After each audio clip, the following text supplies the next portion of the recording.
This is the way nightmares begin, or perhaps end. Very simple, direct, unadorned. The group is beginning to assemble. They have already been prepared.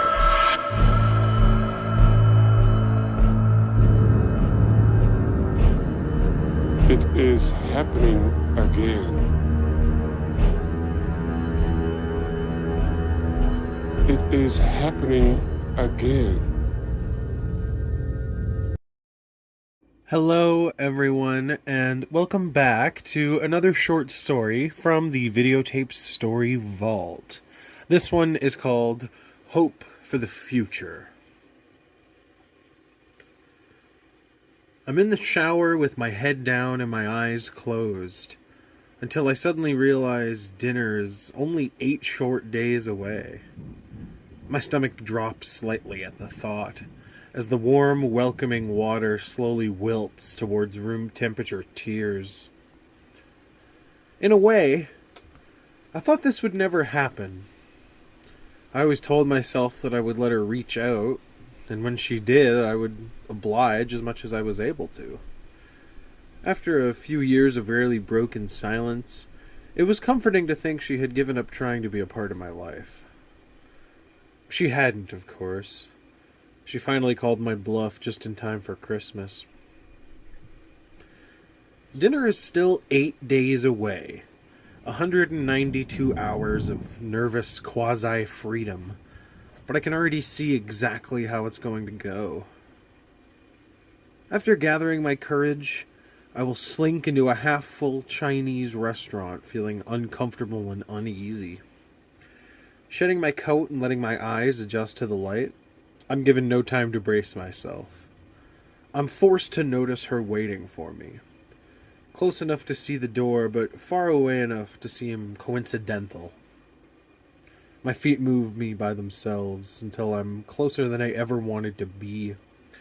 At the sight of my approach, she gets to her feet excitedly, and my whole body tenses in protest as my mother hugs me like nothing's wrong. Her touch feels wrong. Being here feels wrong. I smile regardless. It's all her fault. We talk about nothing as the world turns around us. The gulf between us obvious and unavoidable. We have nothing in common. Not really. Talking about our jobs has the same effect as not talking at all. It gets us nowhere and interests no one. Mercifully, a waiter comes to bring us our drinks. As soon as he disappears, we move toward the buffet like vultures. Despite the twisting tension in my stomach, I'm hungry, and I fill my plate accordingly. Mom eats slowly, talking too much and eating too little. She dressed up for the occasion, the full effect of artificial beauty with a forced smile to match. The beautiful flower wilted and forgotten. Is that my fault, somehow? With an obvious suspicion, she asks about my plans for the future as I finish off my sweet and sour pork. In the silence, I can feel her onslaught of carefully disguised accusations. She knows the answer, just as I know I could never tell no matter how many times she asks. My future, a rare bird I half convinced myself never existed in the first place, is as fragile as it is certain.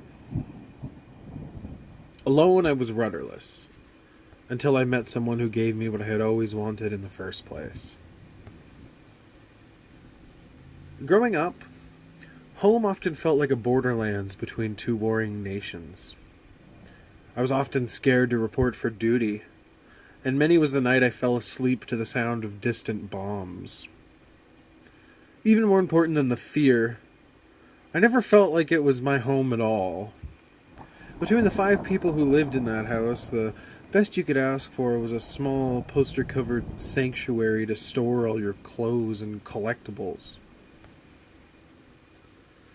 Through rain, through her patience, love, and kindness, I have found a home for the first time.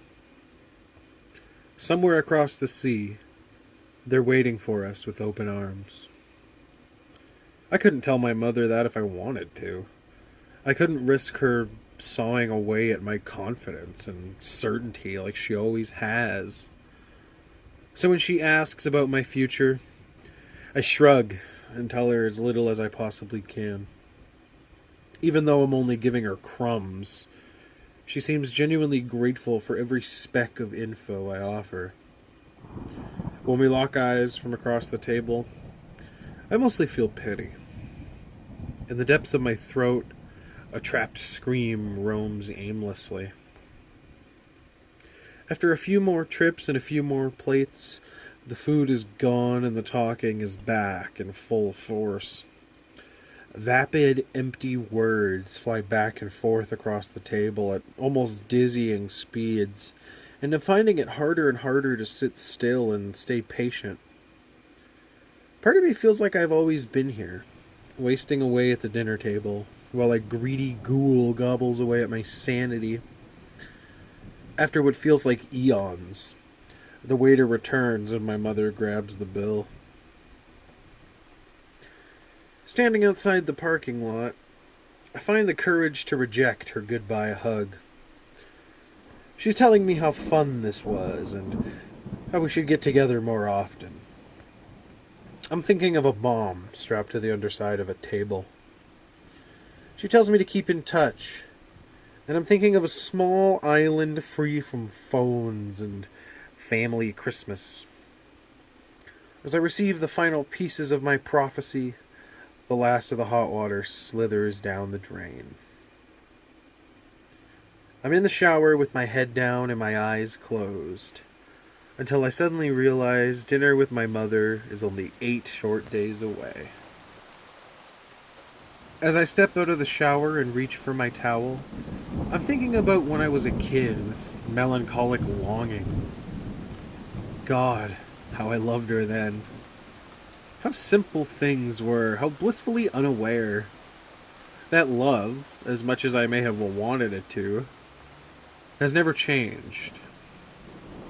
It's more about respect. After everything that's happened, I find it almost impossible to be polite. Even for Rain's sake. Maybe I've finally grown up enough to play house. And maybe I haven't. Maybe I'll be short-tempered, eager to escape as soon as possible. Or maybe not.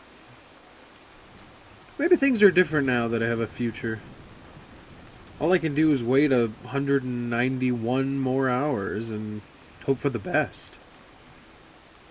All I can do is hope for a future.